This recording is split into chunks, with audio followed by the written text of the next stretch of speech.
Ustedes ya saben que es jubileo y necesitamos hacer ajustes. Yo no sé cuántos de ustedes han comenzado a hacer ajustes para jubileo. A ver, levanten sus manos los que han empezado a hacer ajustes. Uy, falta mucha gente todavía para hacer ajustes. No olviden, si no nos preparamos, ¿qué puede pasar? Dios habla, Dios da promesas, pero si usted y yo no estamos preparados, ¿qué va a pasar con las promesas de Dios? Las vamos a dejar perder. Y 2025 es el año de... Dígale a su hermano, prepárate porque el 2025 es el año de jubileo. Dígaselo a él, a los ojos, mírelo. Prepárate porque el 2025 es el año de jubileo. Amén. Esta semana el Señor habló muy claramente a mi corazón en algo muy importante en lo cual usted y yo tenemos que hacer ajustes. Y le va a sonar un poco extraño decirle en lo que usted y yo tenemos que hacer ajustes, y es en su nombre. Acá, ¿cuántos tienen un nombre?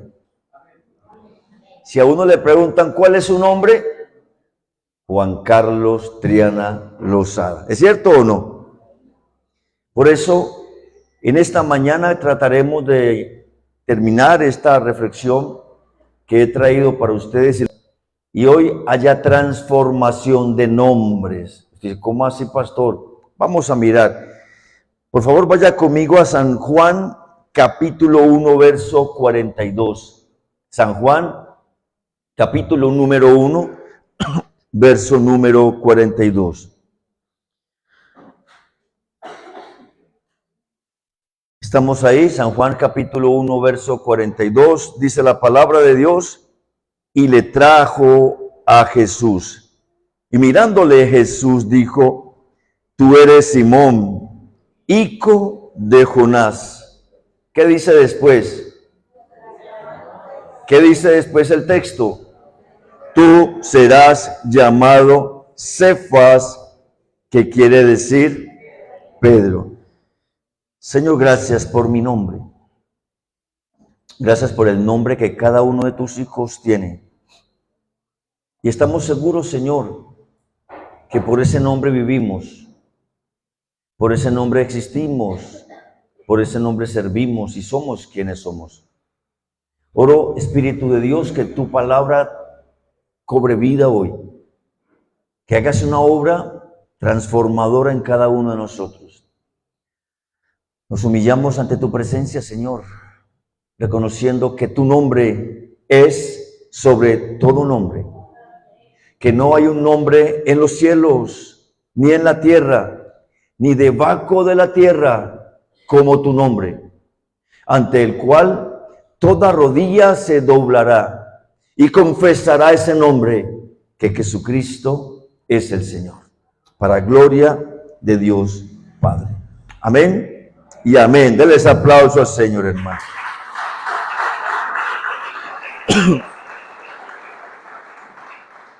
Todos tenemos un nombre que se nos fue asignado cuando nacimos.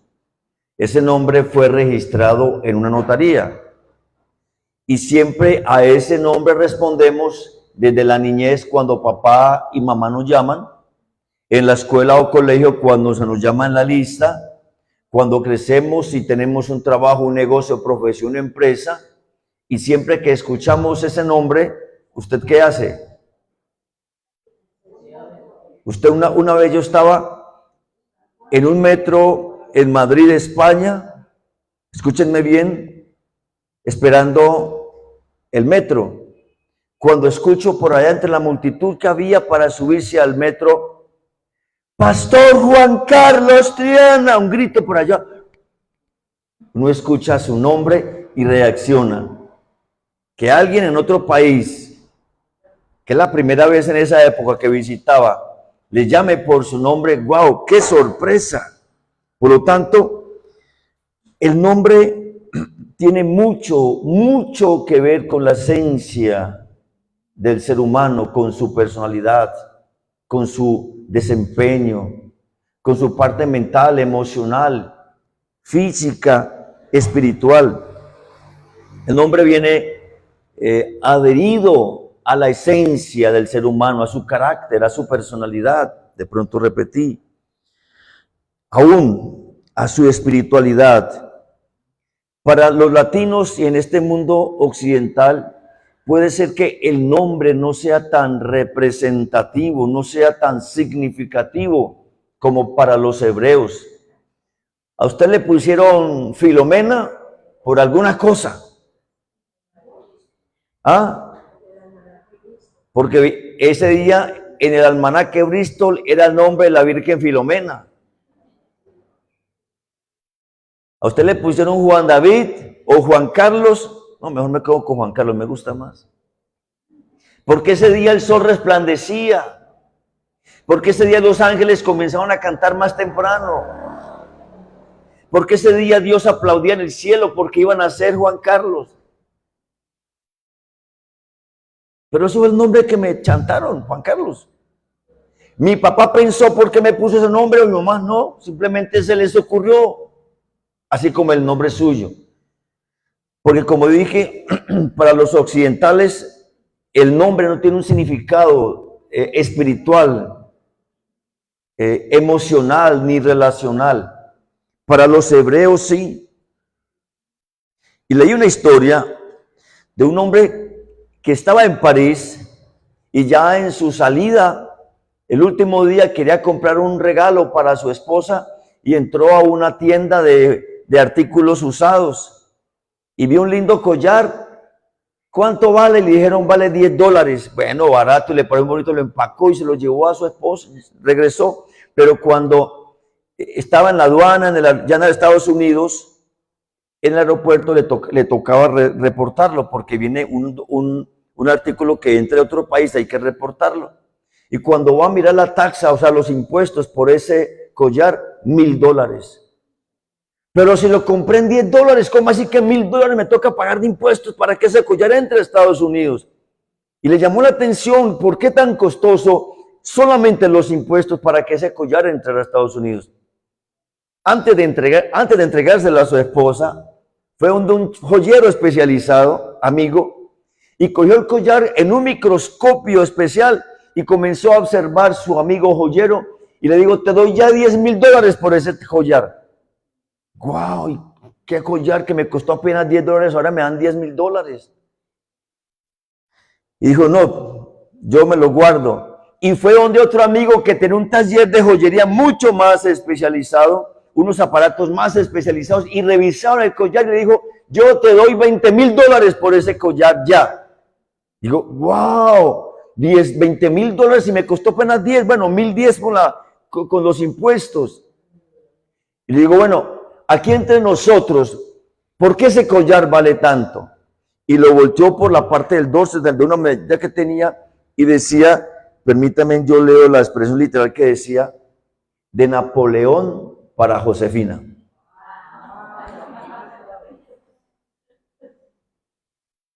Con solo que dijera de Napoleón en original para Josefina, le dio el valor del collar, el nombre. Cuando uno,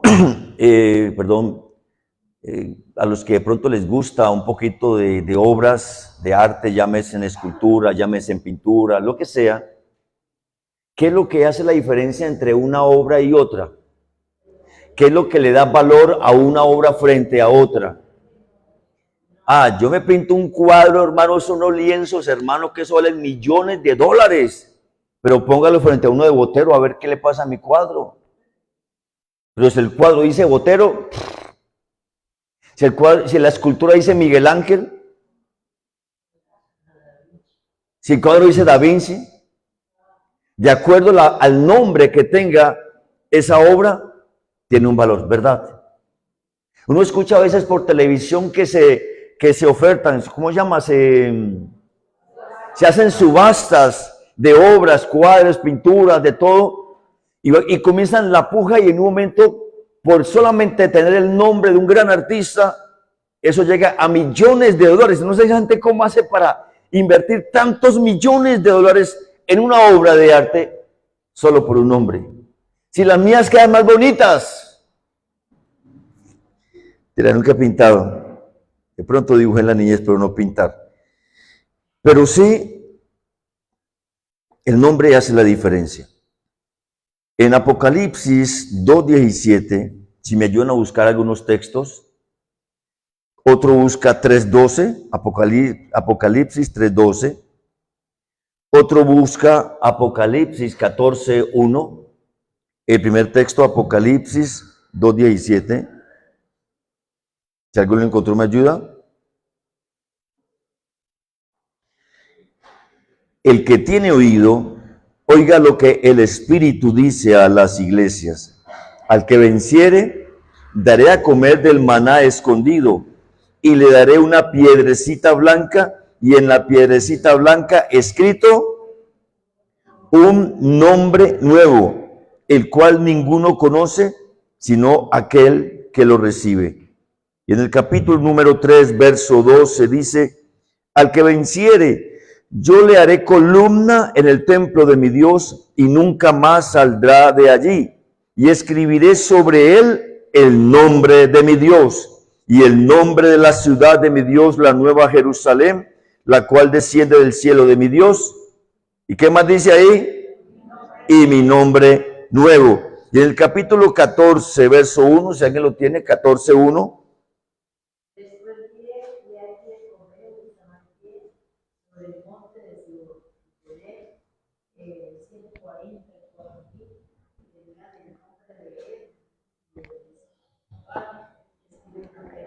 Y el de su padre escrito en la frente. Noten el valor del nombre, que hasta al final de los tiempos, en lo último, de lo que hay escrito de la profecía, o sea, de los últimos tiempos, ¿qué es lo que va a hacer la diferencia entre uno y otro? El nombre. Diga conmigo, el nombre. Ahora, en segundo lugar, después de esta introducción, veamos por qué el nombre, o sea, el propósito de tener un nombre. Y simplemente el nombre se da a cada ser humano por dos razones, por una identidad y por un destino. ¿Por qué se da? Por una identidad. Cuando hablamos de identidad, hablamos por quién soy, y destino, para dónde voy. Desde que usted y yo nacimos, somos alguien. ¿Quién es usted? Juan Carlos. ¿Quién es usted? Un hijo de Dios. ¿Quién es usted? Un pastor. ¿Quién es usted? Y póngale adjetivos calificativos del nombre, que es quién soy. Lo que cuando la gente me ve o me escucha, me identifica por esto y por lo otro. ¿Quién soy? Pero cuando hablamos de la segunda razón o propósito del nombre, hablamos es el destino, o sea, ¿para dónde voy? Usted hoy está acá. La pregunta, hablando del destino, es ¿dónde va a llegar?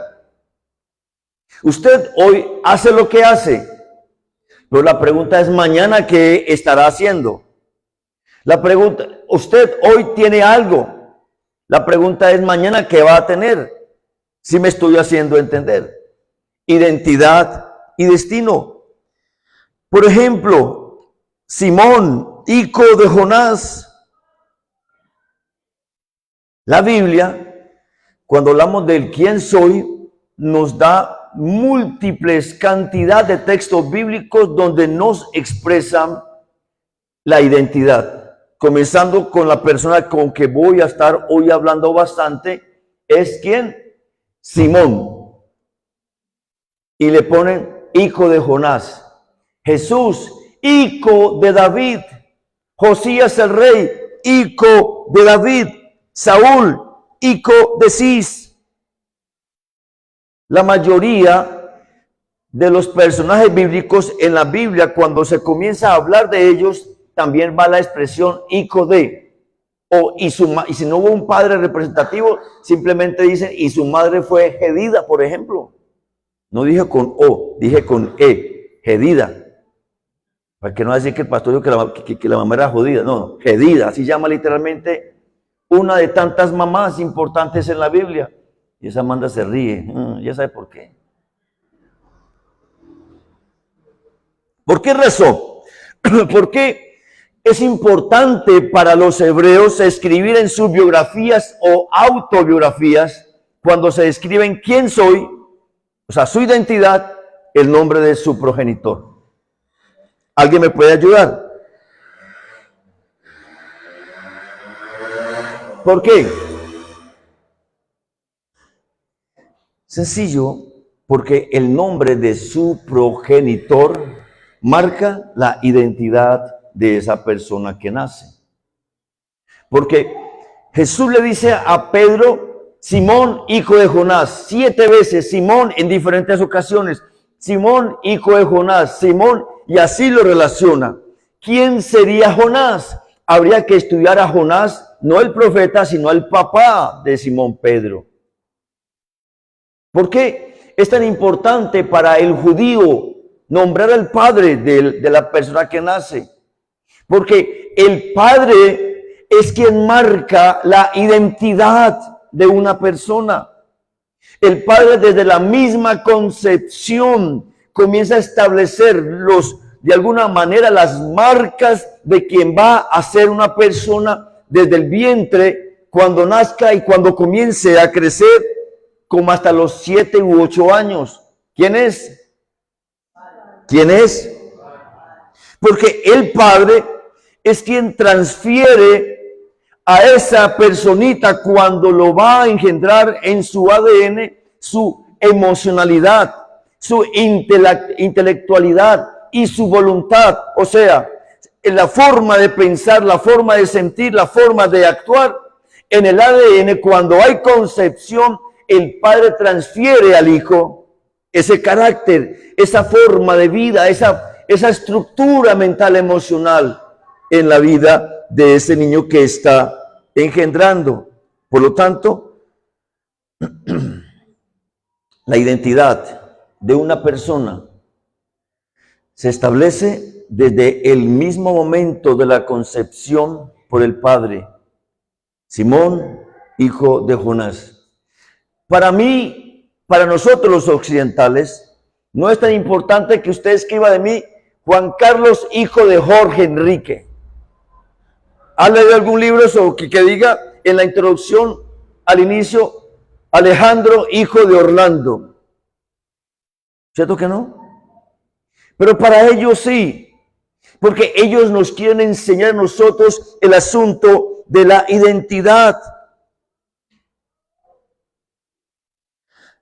La pregunta, amados, es si ya Simón nació con una identidad, si ya Simón sabe quién es, ¿para qué Jesús se la quiere cambiar? Si yo soy Juan Carlos, ¿para qué el Señor quiere venirme a cambiar mi identidad? Yo ya sé quién soy. ¿Aquí cuántos saben quiénes son? ¡Claro que sí! Lleva 15, 20, 30, 40, 50, 60 o no sé cuántos años tiene respondiendo, sí, yo soy. Llaman a la lista, aquí estoy, yo soy, ¿sí o no? Usted sabe cómo habla, cómo piensa, cómo actúa. Usted sabe cuánto se enoja, cómo se enoja, cuando está enojado, qué dice. Usted sabe cómo trabaja, cómo hace, cómo desarrolla su profesión. Usted sabe quién es. Claro que sí. Pregunto de nuevo. Si Jesús sabe, si Pedro sabe, si Simón sabe quién es él, ¿para qué Jesús le quiere cambiar su identidad? Y quiero compartirle 3 o 4 cosas bien importantes que estoy seguro que el Señor, al igual de muchos hombres en la palabra de Dios, que determinó cambiar su identidad, lo hizo y lo quiere hacer con usted y conmigo. ¿Cuántos quieren eso? Van a entender por qué. Lo primero es por su destino. Porque una cosa es lo que yo soy hoy, pero yo no sé qué seré mañana. Porque mi destino en manos de quién está. Y Él que conoce mi pasado, mi presente y mi futuro, Él sí sabe quién seré mañana. Cuando responda mañana por ese nombre, Juan Carlos, no va implícito en ese nombre lo que Juan Carlos es hoy, sino lo que Él ve que será Juan Carlos mañana. ¿Me estoy haciendo entender, iglesia? Por eso cuando Él mira a Simón y le dice, tú serás Cefa, es por algo. Porque Él ve que Cefas, desde la construcción de su persona, desde la concepción, Simón tiene problemas emocionales. Simón tiene problemas relacionales. Simón tiene problemas de autoestima. Simón tiene problemas de rechazo. Simón tiene problemas de superioridad, de arrogancia. Simón tiene problemas afectivos. Simón tiene problemas disfuncionales, al igual que usted, al igual que yo. ¿Estamos o no estamos? Por eso le dice Cefas, porque Simón es frágil, aunque también se traduce en hebreo, el que escucha la voz de Dios, pero también se traduce al latín fragilidad, inseguridad, inestabilidad de carácter. ¿Cuántos inestables de carácter hay acá? Miren conmigo Mateo 16, 13 al 19, por favor.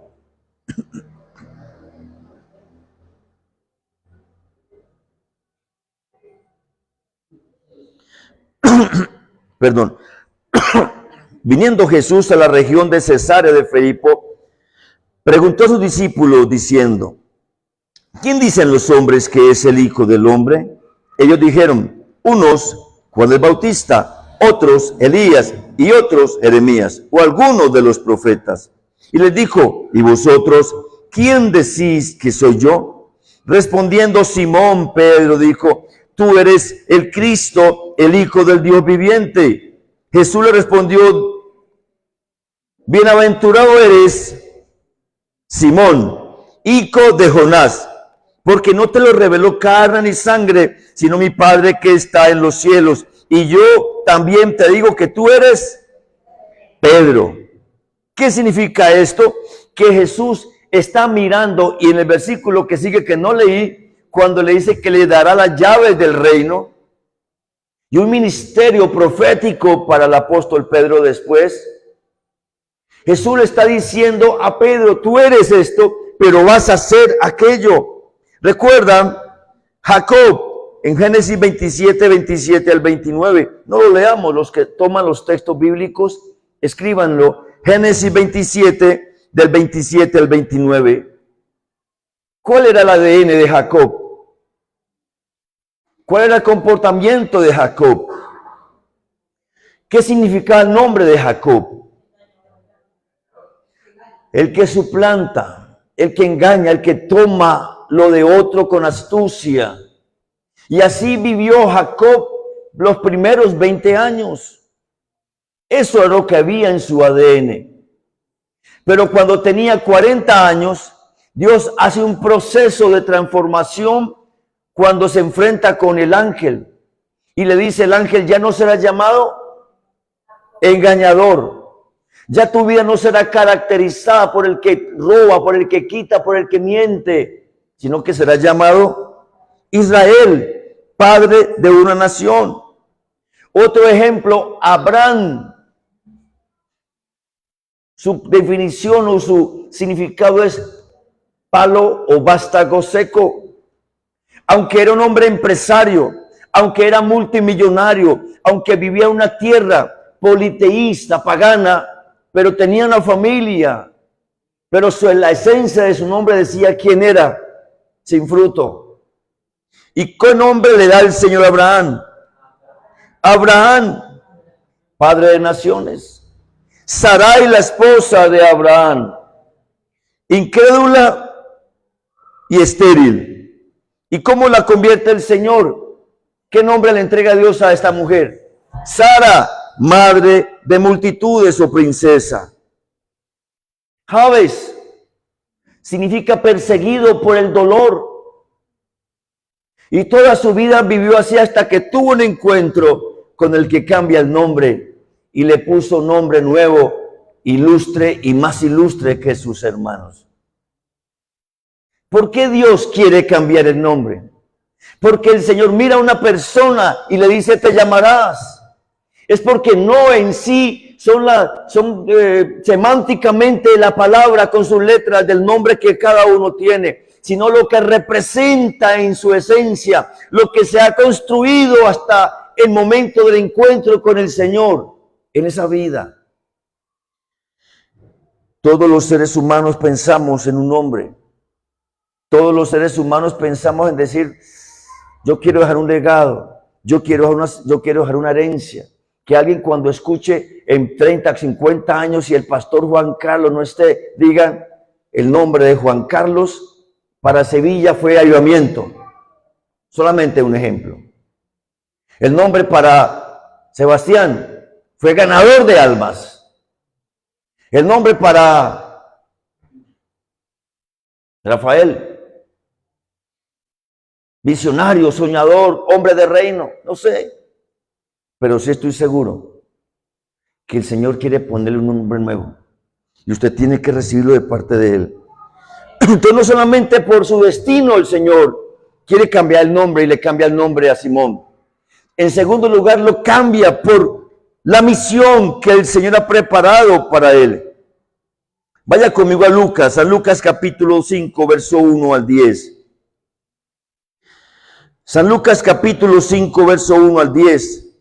Aconteció que estando Jesús junto al lago de Genezaret, el gentío se agolpaba sobre él para oír la palabra de Dios. Y vio dos barcas que estaban cerca de la orilla del lago, y los pescadores, habiendo descendido de ellas, lavaban sus redes. Y entrando en una de aquellas barcas, la cual era de ¿quién? ¿La cual era de quién? Aquí cuántos Simón hay. Le rogó que la apartase de tierra un poco, y sentándose enseñaba desde la barca a la multitud. Cuando terminó de hablar, dijo a Simón: boga mar adentro y echad vuestras redes para pescar.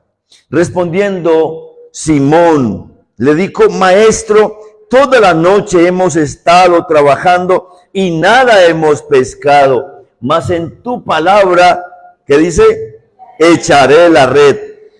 Y habiéndolo hecho, encerraron gran cantidad de peces y su red se rompía. E hicieron señas a los compañeros que estaban en la otra barca para que viniesen a ayudarles. Y vinieron y llenaron ambas barcas de tal manera que se hundían. Viendo esto, Simón Pedro, ¿qué dice el texto? Cayó de rodillas ante Jesús, diciendo: apártate de mí, Señor, porque soy hombre pecador. Porque por la pesca que habían hecho, el temor se había apoderado de él y de todos los que con él estaban. Asimismo Jacobo y Juan, hijos de Zebedeo, que eran compañeros de Simón. Pero Jesús dijo: ¿a quién? ¿A quién le dijo Jesús? Simón, no temas, porque desde ahora, ya no solamente es un destino, Cefas. Ahora es una misión, no es el qué solamente, es el por qué o el para qué. ¿Por qué le cambia de nombre? Porque hay una misión para Simón. Y la misión para Simón dista, aunque análogamente tiene correspondencia de la labor que él ha desempeñado por toda su vida como empresario de la pesca. Antes era un empresario de pesca, pero ahora Jesús los llama a otra empresa. ¿Ser empresario de qué? De hombres, de almas. Ahora, desde ahora, serás un pescador de almas. Tremendo. ¿Qué quiero decir con esto? Tomando las palabras de Jesús para Pedro, de acuerdo a la misión. Todo ser humano, todo cristiano, toda persona que recibe a Cristo en su corazón, después de conocerle a Él, su nombre cambia. Y si el nombre cambia, ya hay una nueva misión establecida para esa persona. Hay una misión clara, objetiva, práctica, real. En este tiempo, en el tiempo en el cual usted y yo vivimos, hay una misión. Usted no está en la tierra solamente para hacer lo que está haciendo, para creer lo que sabe, para estudiar o para otras cosas.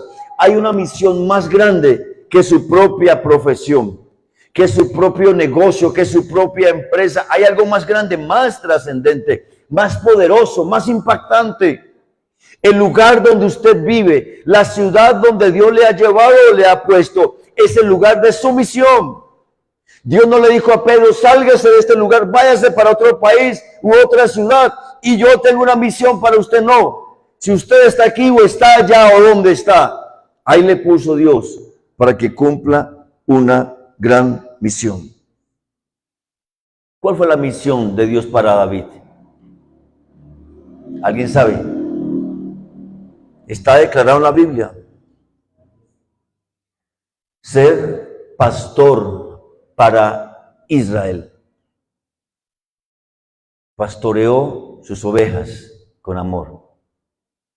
¿Cuál fue la misión para Salomón? Traer paz al mundo. ¿Cuál fue la misión para Juan el Bautista? Preparar el camino del Señor. Cada hombre en la Biblia tiene una misión. Usted, amado hermano, tiene una misión que cumplir.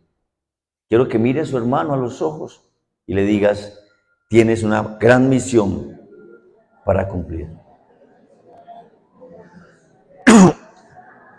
Y yo podría preguntarme a mí mismo, ¿sé quién soy? Porque ya me cambió el nombre. Yo sé que mi nombre se llama Juan Carlos. Si me llamara Florentino o Floripondio, seguramente ya hubiera ido a la notaría y le hubiera cambiado el nombre. Y dice Amandita, no, ese pastor, ese nombre no le luce al pastor, mejor, menos mal que no me luce, hermano.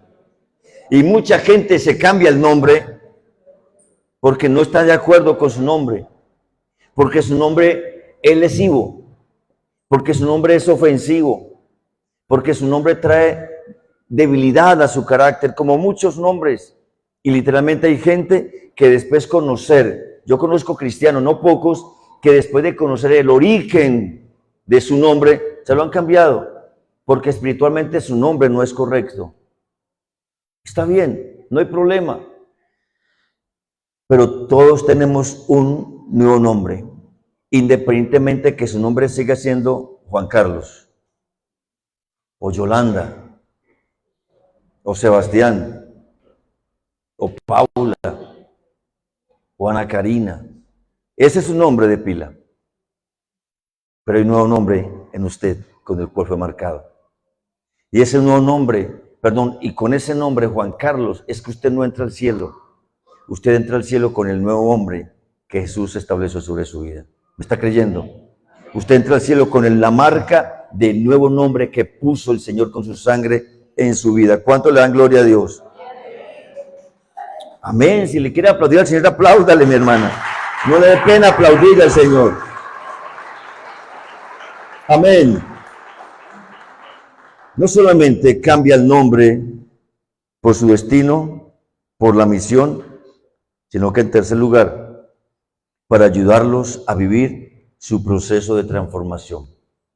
Y yo hago una pregunta, carambas, si Jesús ya le dijo a Simón que es Cefas, ¿por qué lo sigue llamando Simón? Mi segunda pregunta, ¿por qué si Jesús ya le dijo a Simón su identidad nueva y su destino y su misión, por qué ese Pedro, ese Cefas, sigue siendo tan Simón? Yo no sé si usted ha preguntado eso. Señor, si ya soy cristiano, si me pusiste un nombre nuevo, ¿yo por qué sigo siendo así? ¿Yo por qué me sigo sintiendo así? ¿Yo por qué cuando me enojo hablo y se esconde hasta el perro? ¿Yo por qué sigo siendo rencoroso? ¿Yo por qué sigo siendo todo lo que usted y yo naturalmente somos? Porque Jesús quiere tener el privilegio de ayudarle en su proceso de transformación. Porque Jesús quiere vivir con usted y conmigo el día a día de su transformación. Por favor, ayúdenme en contextos bíblicos. Alguien busque Mateo 14, 28. Levanten la mano rápido. ¿Quién lo va a buscar? Mateo 14, 28. Mi hermana Marlene. Mateo capítulo 15, verso 15. ¿Quién lo quiere leer? Mi hermana Yolanda. Mateo capítulo 16, 13 al 16. ¿Quién lo va a leer? Mateo capítulo número 16, 13 al 16. Mi hermano Aldemar, no. Elmer, carambas, Elmer. Problema del nombre, ¿cierto? Mateo 17, 24 al 28. ¿Quién lo va a leer? Mateo 17, 24 al 28. Rápido, levante la mano a alguien para que lo lea. Alejandro.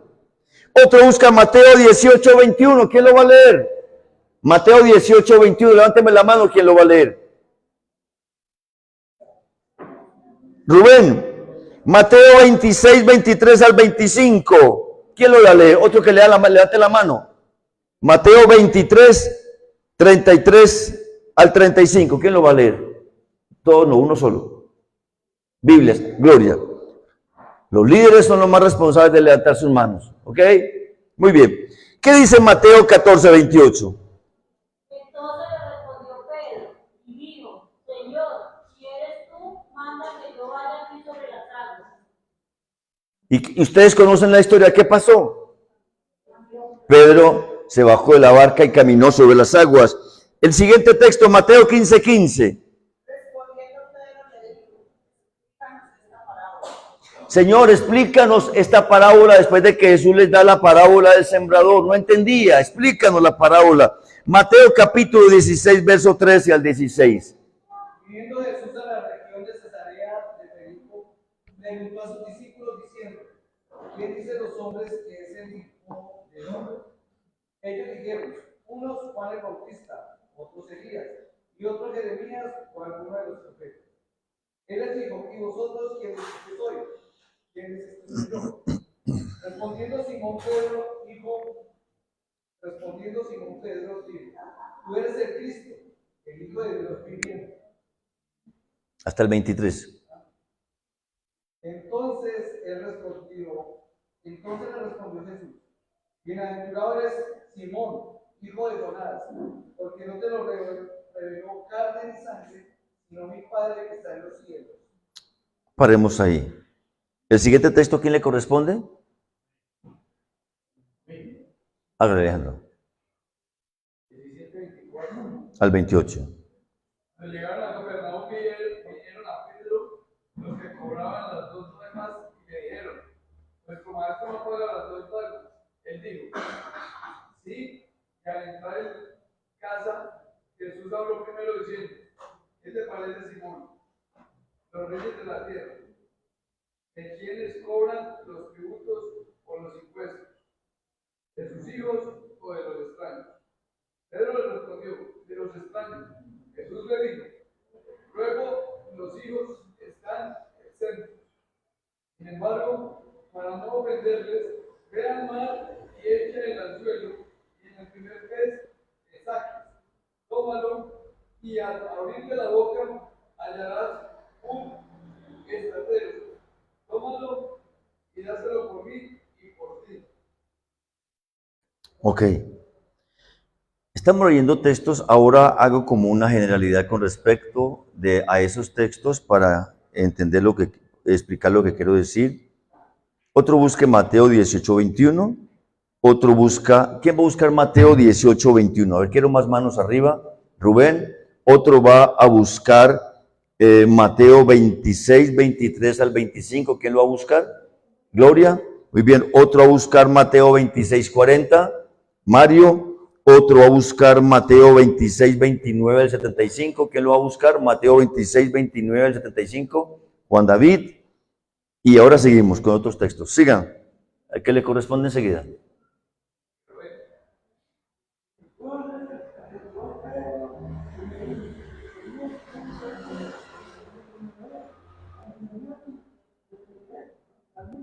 ¿Cuántas veces perdonaré a mi hermano que peque contra mí?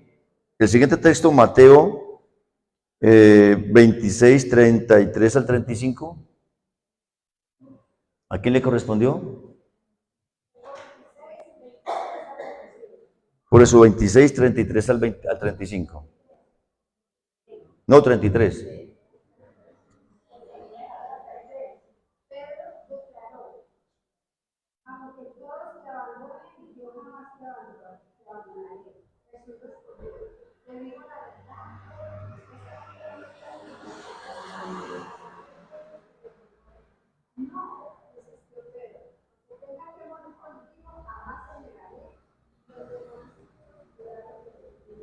Muy bien. Mateo 26, 40. ¿Quién lo va a leer? Luego volvió a donde estaban sus discípulos y los encontró dormidos. No pudieron mantenerse despiertos conmigo ni una hora. Mateo 26, 69 al 75.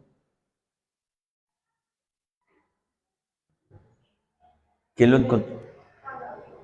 Mientras tanto, él estaba sentado en el patio, una criada se acercó. Tú también estabas con Jesús de Galilea, le dijo. Pero él lo negó delante de todos diciendo, no sé de qué estás hablando. Luego salió a la puerta, donde otra criada lo vio y dijo a los que estaban allí, este estaba con Jesús de Nazaret. Él volvió a negar, jurándole, a este hombre ni lo conoce. Luego entonces lo echaron a Pedro los que estaban allí y dijeron, seguro que eres uno de ellos, se te nota por placer. Y comenzó a echarle maldiciones y juró, a este hombre ni lo conoce. En ese instante cantó un gallo. Juan 18:10, ¿quién lo va a leer? Juan 18:10. Hoy quise leer muchos textos para conocer a Simón.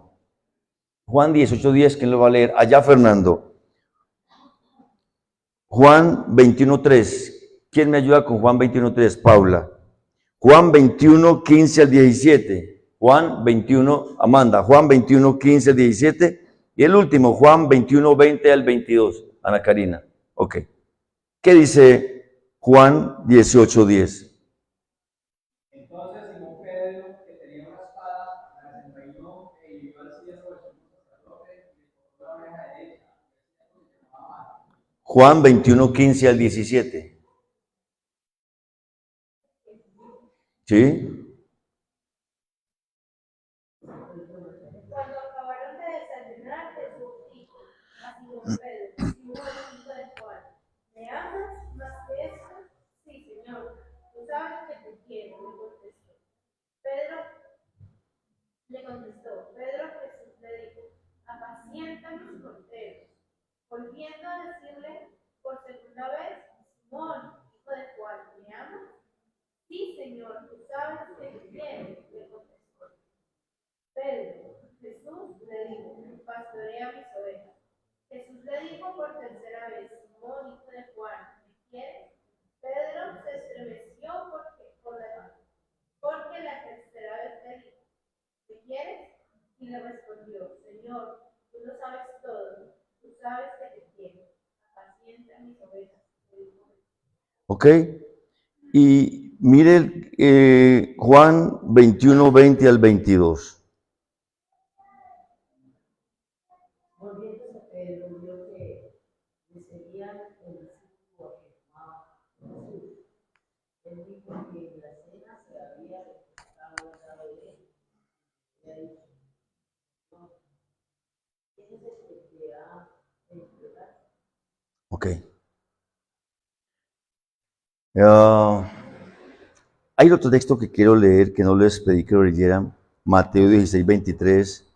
Pero él, volviéndose, dijo a Pedro, quítate de delante de mí, Satanás, me eres tropiezo, porque no pones la mira en las cosas de Dios, sino en las de los hombres. Aquí donde más voy a llegar a su corazón. Entre todos estos textos que leímos, ¿qué pensamiento, qué idea usted le da acerca de la personalidad de Simón? A ver, los escucho. Se dejaba gobernar de las emociones. ¿Habrá alguien aquí que sus emociones lo traicionan cada rato? ¿Qué más? A ver, sigo escuchando. Impulsivo Impulsivo. ¿Habrá acá alguien impulsivo? Arriesgado. ¿Habrá aquí alguien arriesgado? ¿Qué más? Incrédulo. ¿Habrá acá alguien incrédulo? Hay muchos textos que leímos para sacar definiciones o calificar o cualificar la personalidad de Pedro. ¿Alguien más? Mentiroso. Conocía a Jesús. Bonito. ¿Qué más encontramos en Pedro? En todo lo que leímos. ¿Quién más me ayuda? Temeroso. ¿Aquí habrá alguien temeroso?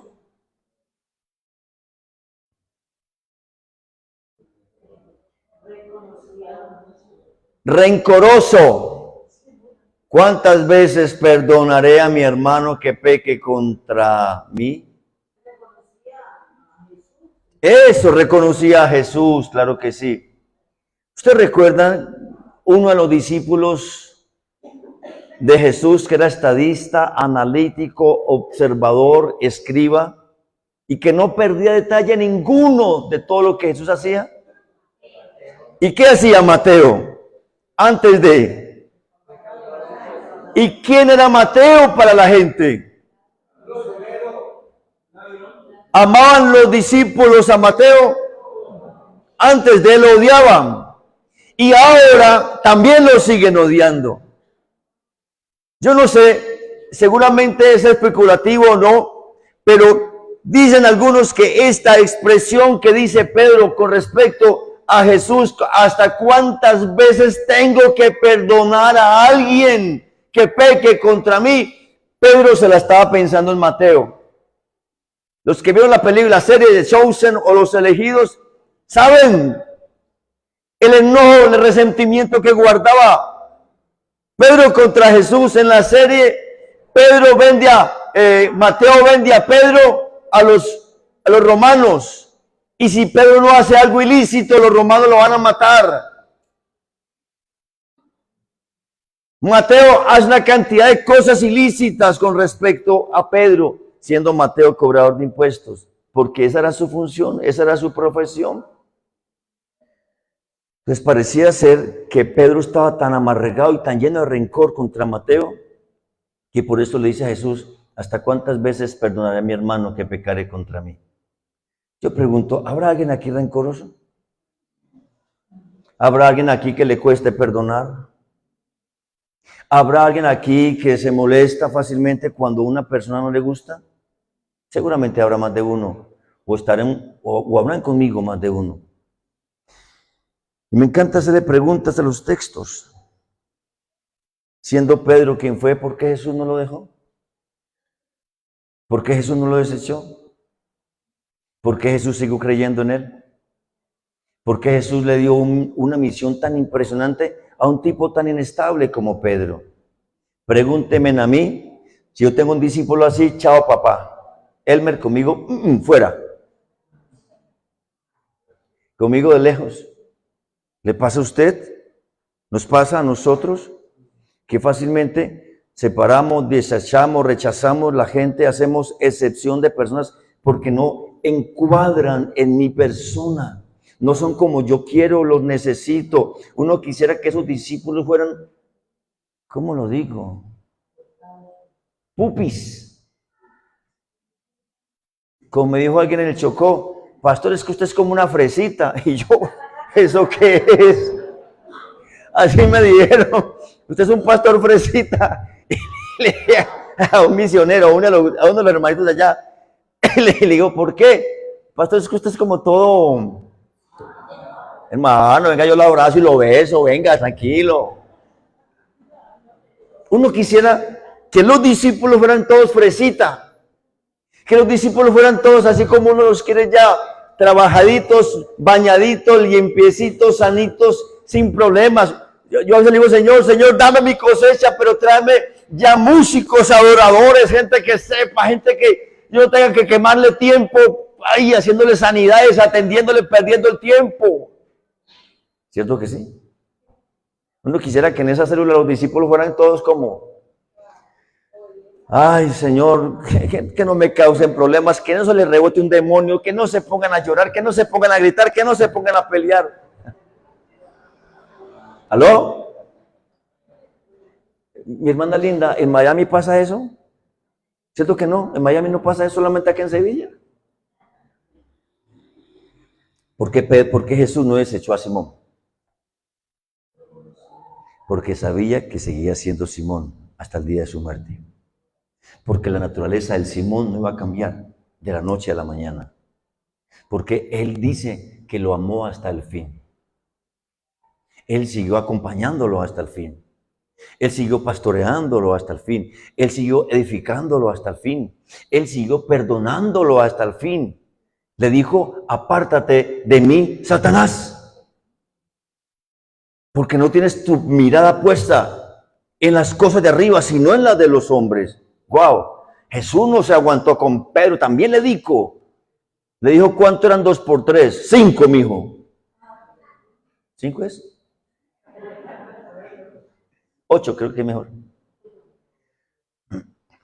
Usted y yo necesitamos a ese Dios, a ese Rey que cambia nombres, pero que nos siga amando, porque yo sigo siendo Juan Carlos, que me sigue perdonando, porque Juan Carlos sigue pecando, que me siga restaurando, porque Juan Carlos a veces cae, que me siga animando la fe, porque a veces Juan Carlos duda, que me siga ayudando, manteniendo sus promesas a pesar de mis luchas, de mis debilidades.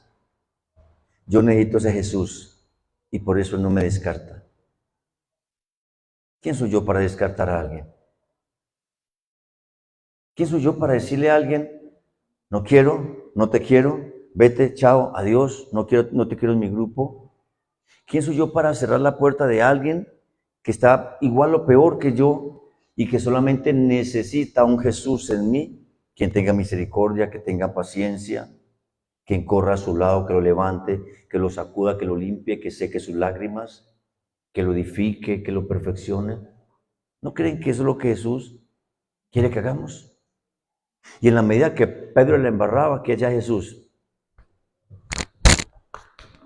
lo limpiaba, lo levantaba. Ese totazo, eres el Cristo, el Hijo del Dios viviente.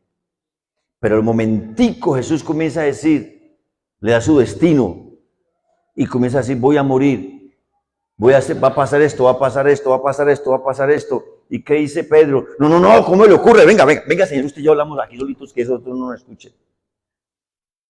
¿Cómo se le ocurre que usted va a morir si usted es el Mesías, el ungido, el que nos va a liberar del yugo romano? A veces, amados, las expectativas que tenemos de la gente son tan altas. Y cuando esas expectativas no casan, no encuadran en mi estructura mental, emocional o espiritual o un ministerial, como que ya no me sirve. Como que ya no me gusta, como que lo saco del llavero. El otro día le decía a mi esposa, ¿cuántas personas me han dañado, me han herido, han dicho cosas, me han traicionado, me han robado? Pero si aquí viene, lo abrazo, lo beso y bienvenido a su casa y lo pongo a servir de nuevo. ¿Quién soy yo para rechazar a alguien que ha caído, que ha sufrido, que ha perdido, que se ha herido en el mundo? ¿Quién soy yo? Solo sé que debo ser como Jesús. Porque la obra en Pedro no estaba terminada. ¿Me están escuchando, hermanos? Y termino. ¿Por qué razón Jesús no le cambió el nombre de una vez y lo transformó de una vez? Para que recordara a Pedro, Simón, que había algo más grande para él. Y cuando llegara eso más grande para él, sería realmente el verdadero nombre nuevo. ¿Alguien me escuchó lo que dije? Hay esperanza. Para usted hay esperanza. Yo no sé su nombre qué dice de usted. Yo no sé la gente qué dice de usted por su nombre. Yo no sé cómo edificó su nombre, su papá y su mamá, cómo lo criaron, cuánto maltrato, rechazo, abandono. No sé cuánto sufrimiento, dolor tuvo desde la niñez. Yo no lo sé, pero Él lo sabe. Y como Él lo sabe, Él le cambia el nombre desde el momento mismo que Jesús lo encontró. ¿Me están oyendo? Y mientras esté en esta tierra, su nombre seguirá siendo perfeccionado. Pero hay un momento cuando usted y yo podemos experimentar el verdadero cambio de ese nombre. Miren conmigo San Juan 14, 16 y 26.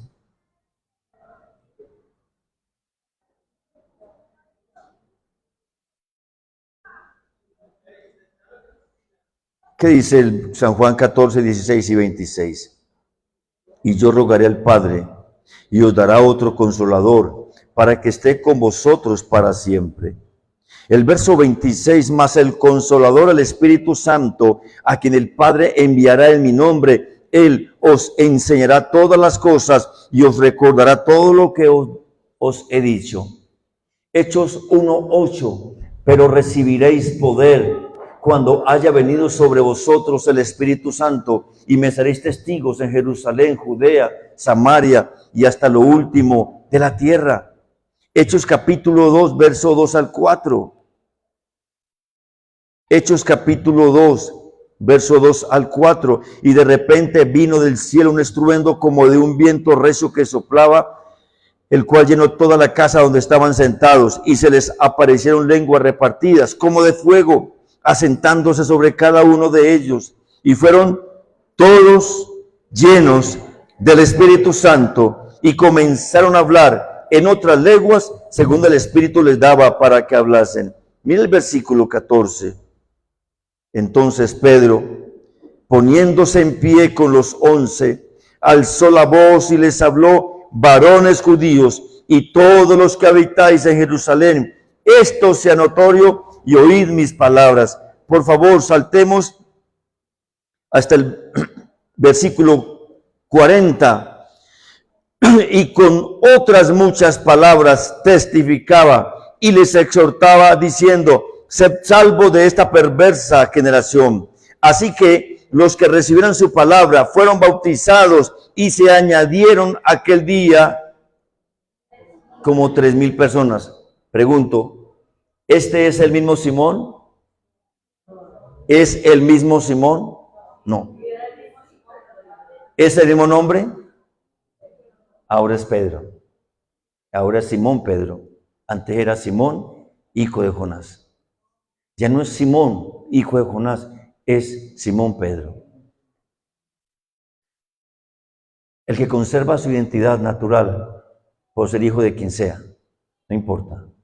Pero el que ahora tiene una nueva identidad en Cristo y lleno del Espíritu Santo puede ser aquello para el cual el Señor declaró que sería: un pescador de hombres. Aquel al cual el Señor declaró que le daría las llaves del reino, y que él todo lo que atara en la tierra sería atado en los cielos, y que él, Pedro, todo lo que desatara en la tierra sería desatado en los cielos. ¿Me están escuchando? Solo el Espíritu Santo, iglesia, nos faculta para de verdad vivir ese nombre nuevo. Usted y yo lo decidimos. Usted y yo decidimos si nos quedamos en ese viejo nombre. El nombre de la apatía, el nombre del regaño, el nombre del rechazo, el nombre de la ira, el nombre del rencor, el nombre de no querer perdonar, el nombre de no querer evolucionar, el nombre de quedarme estancado, encerrado, el nombre de no querer servir, el nombre de no querer amar, de no querer recibir al otro. Y quiera vivir su vida si quiere así. O simplemente tiene el Espíritu Santo en usted y tengo el Espíritu Santo en mí. Yo puedo venir a Él, vivir lleno del Espíritu Santo, siendo bautizado por Él, viviendo para su gloria, dejando que Él gobierne mis pensamientos, mis palabras, mis emociones, mis deseos. Yo puedo poner ese nombre viejo a los pies de la majestad, de aquel que pone un nuevo nombre, y un día estaré en el cielo con Él y me dejarán entrar por causa de ese nuevo nombre. No es por el Juan Carlos Triana que nació hace 59 años, un 20 de julio, no. Ese Juan Carlos Triana que era un desecho, que no daban un peso por él, ese no. El que sigue pecando, que se sigue equivocando, por ese no. Es un Juan Carlos Triana lleno del Espíritu Santo que vive para la gloria de Dios. Que cumple la misión de Dios. Y que ama lo que Él ama. Y que hace lo que Él hace. Y que trabaja para su gloria. Ese es el que sube al cielo con un nuevo nombre. Y ese es a quien le dirán, entra al gozo de tu Señor. Quiero que cantemos esa canción, Majestad. Quiero invitarles a ustedes, los que tengan libertad, venir al altar y poner su nombre a los pies de la Majestad. A los pies de